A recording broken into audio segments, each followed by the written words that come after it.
the 6th of August, 2025, 10:07 a.m., Place de la Révolution, Ouagadougou.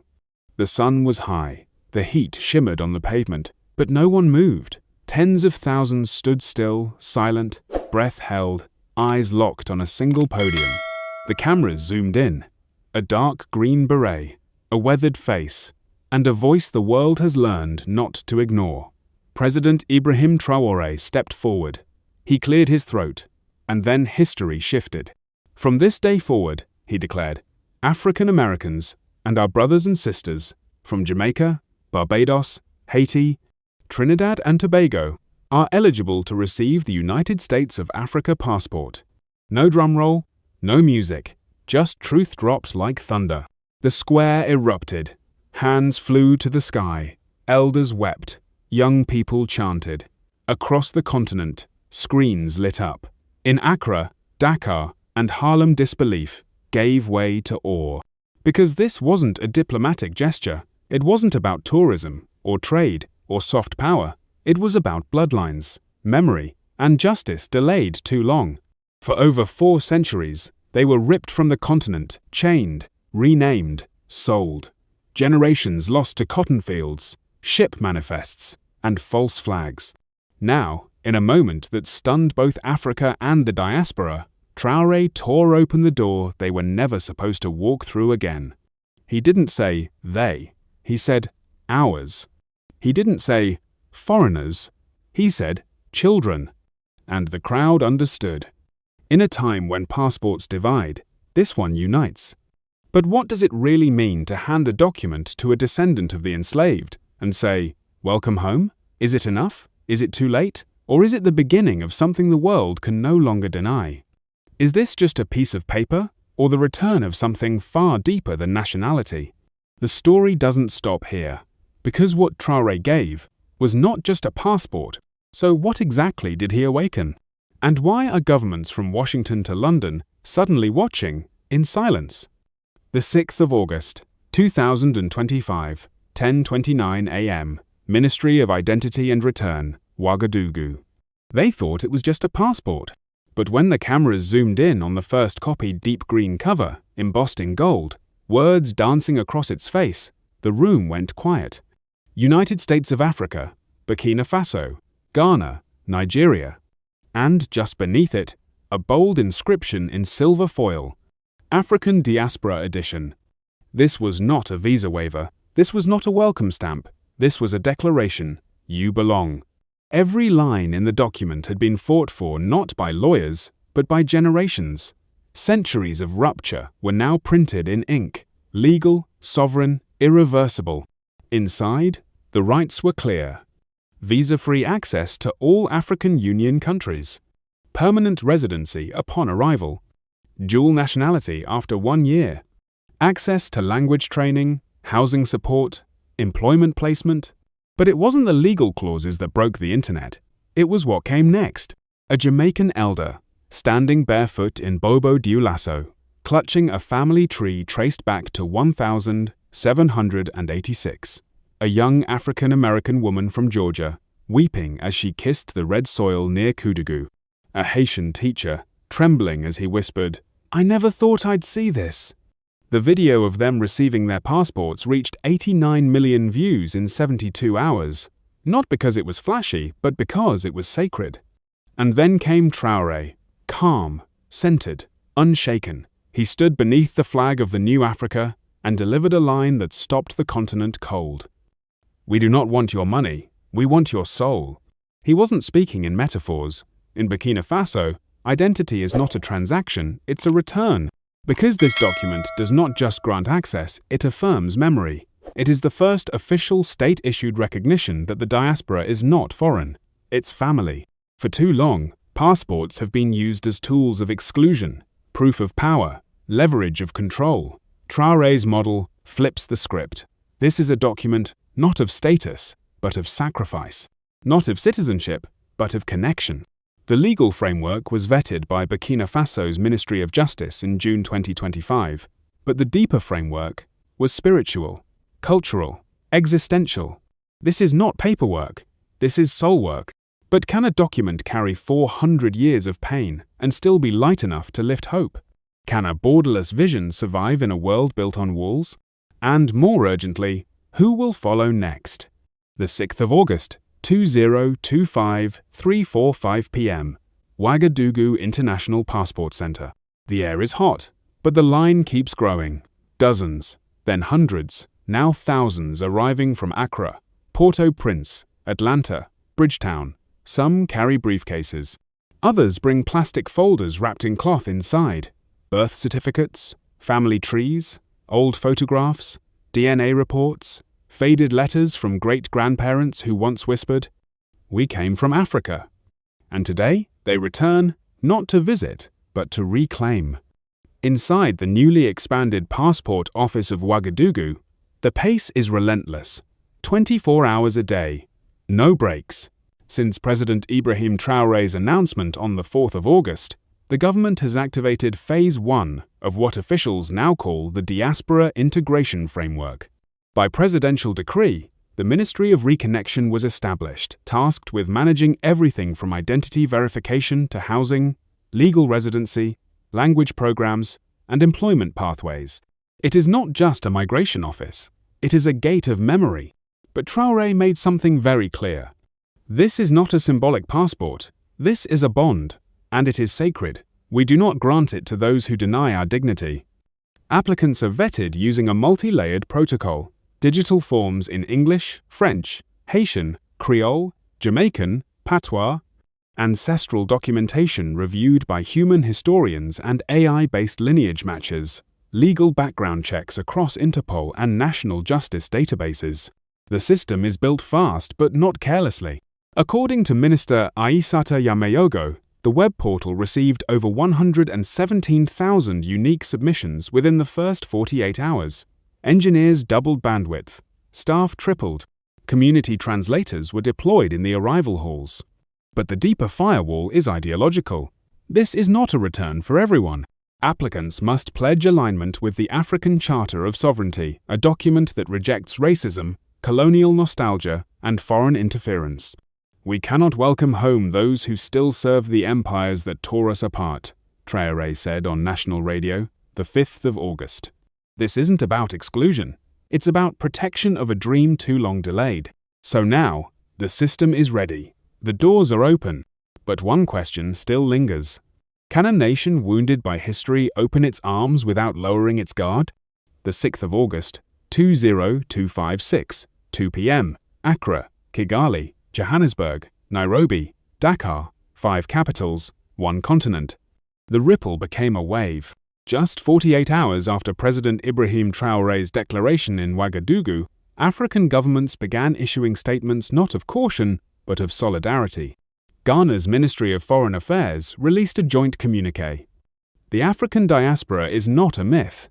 It is our responsibility. Ghana welcomes this bold step toward reunification. Rwanda followed. In a press briefing in Kigali on the 5th of August, Minister Solange Umutesi pledged access to ancestral land titles for qualifying returnees, the first of its kind in East Africa. South Africa's Department of Home Affairs announced it will begin issuing Afro-Tech visa packages for Caribbean-descended professionals, software engineers, doctors, educators offering pathways to permanent residency and integration into national development plans. Senegal launched a digital portal Diaspora, Visa, SN, to fast-track cultural return visas, with background checks, integration courses, and housing stipends. Across the continent, hashtags surged like wildfire. Number, Africa is home. Number, passport to freedom. Number, the return continues. But no image moved hearts more than a quiet live stream from a living room in Montgomery, Alabama. An elderly black woman, glasses fogged with tears, lifted a fresh green passport to the camera.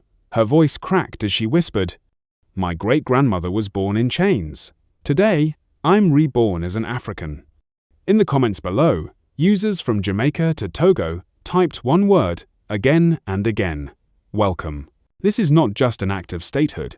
It's an act of repair continent-wide. For decades, African unity was a slogan, debated in boardrooms and buried in bureaucracy. But now, Something new is taking shape. Not an elite-led union, but a people-led reweaving. Traore's move, once dismissed as symbolic, has sparked real, structural alignment. Ministries are adjusting laws, immigration protocols are evolving. And perhaps most powerfully, a long-held fear is breaking. The fear of return as alienation. Because for too long, the African diaspora was treated as foreign even on the land of their ancestors. Now, that narrative is being rewritten, not with speeches, but with systems. And yet, the question remains, can a continent once fractured by forced departure truly come back together by voluntary return? The 6th of August, 2025, 7:12 p.m. Ouagadougou vertical bar, Bridgetown vertical bar, Accra vertical bar, Cap Haïtien. In the heart of Bobo Dioulasso, a Haitian man stood in front of a local market and began to sing, not in French, not in Creole, but in Wolof. The market paused, smiles appeared, and then, softly, the women joined in. It wasn't a performance, it was a homecoming. Across the continent, and back across the ocean, something extraordinary is unfolding not in embassies or political chambers, but in alleyways, schoolyards, radio stations, and family kitchens. A rapper from Barbados records a freestyle with a griot in Lagos. A family from Chicago walks through the door of no return in Cape Coast, not as tourists, but as citizens. A grandmother from Kingston hangs a new map in her house, not of the world, but of Africa, with Burkina Faso in bold. This is not heritage tourism, this is cultural reintegration. Across the Caribbean, the movement has taken on its own pulse. Barbados, Trinidad, and St. Lucia have established liaison offices, with Ouagadougou focused not on protocol, but on reconnection. In Jamaica, a mural of President Ibrahim Traore now stands beside Marcus Garvey on Orange Street. Beneath it, the words, "We never left, we were taken." Local radio stations are now alternating between classic reggae and excerpts from Traore's speeches, not edited, not dramatized, just his voice, calm and clear. Return is not an airport stamp, it's a restoration of dignity. In Bridgetown, school children now learn about the United States of Africa passport in civic education classes. In Cap Haïtien, a former shipping warehouse has been converted into a diaspora language school, where young Haitians are learning TWI, Fulani, and Bambara. But this movement isn't only being shaped by governments, it's being led by people who are tired of being guests in history. Because for generations, the children of the slave trade were told they could never return, that there was no place, no name, no door still open. And now that door has not only opened, it has been rebuilt. From West Africa to the West Indies, the narrator whispers. A new current is rising, one that doesn't ask for permission, one that doesn't apologize, one that doesn't forget but chooses to heal. But the question is no longer, will they return? Now the question is, what does Africa become when all her children come home? The 6th of August, 2025, Addis Ababa, Brussels, Washington, Ouagadougou. The backlash was swift. Within 72 hours of Traore's announcement, headlines appeared across Western media. Burkina Faso's Pan-African passport, dangerous delusion, or strategic play. African citizenship for diaspora, US lawmakers express concern over foreign influence. In the halls of Capitol Hill, a handful of American congressmen began drafting letters, questioning what it meant for African American citizens to hold dual allegiance with a continent they'd never lived in. In Europe, the response was more silent, but more concrete. As of the 5th of August, at least 3 EU member states began reviewing entry policies for individuals carrying the new United States of Africa, Diaspora Edition passport. Border agents were instructed to verify travel legitimacy and flag unfamiliar documents for further screening. What began as an act of healing was being painted as a threat. But Traore did not retreat. He stood before the African Union headquarters in Addis Ababa, suit unbuttoned, no teleprompter, and delivered a message that rippled across the continent. If any African nation refuses to recognize this passport, it is not just rejecting a document, it is violating the Treaty of Unity, and it will be removed from the continental project. The chamber went still, then erupted. For years, African summits had been filled with symbolic speeches and vague declarations. But now, a line had been drawn not by colonizers, but by Africans themselves. Outside the building, a new slogan echoed from protesters, printed on banners, shouted through bullhorns. "We are no longer divided, and we will never turn our backs on the stolen children." The moment marked a shift, not just political, but emotional. What once was framed as defiance now sounded like defense. What once seemed radical now felt like reparation. For the diaspora, it was validation. For the continent, it was a test of unity. So now the world watches not just for what Africa builds, but for how far it's willing to go to protect what it's reclaiming. Is Pan-Africanism still just a dream, or has the continent finally begun to enforce it? The 6th of August, 2025, 8:03 p.m., Place de la Nation, Ouagadougou. The crowd stood still. No drums, no music, just wind and breath. Then Ayanna Freeman stepped forward, a schoolteacher from Virginia, fourth-generation descendant of enslaved Africans. She had waited her whole life and carried the weight of 4 more. From the stage, President Ibrahim Traore handed her the very first United States of Africa, Diaspora passport. She held it with both hands and cried. "I thought we were forgotten," she whispered, "but Africa still remembers." The square erupted. Some sang, some fell to their knees. One man from Kingston shouted through tears, "Mama, we made it!" Behind them, a new flag was raised, a map of Africa, arms outstretched, embracing the Caribbean islands. Below it, in quiet gold, "One people, one home." This is not the end of a news cycle. It's the beginning of something deeper. A movement built not on slogans, but on systems. Not on charity, but on restoration. And yet, the world remains uncertain. Some fear what unity may bring. Others question what return truly means. But in Ouagadougou, no one asked for permission. They acted. So the question is no longer if the diaspora will return. It is the world ready for the sacred return of a people never truly lost, only waiting to be called back? Save this video, share the story, and in the comments, tell us, what does home mean to you?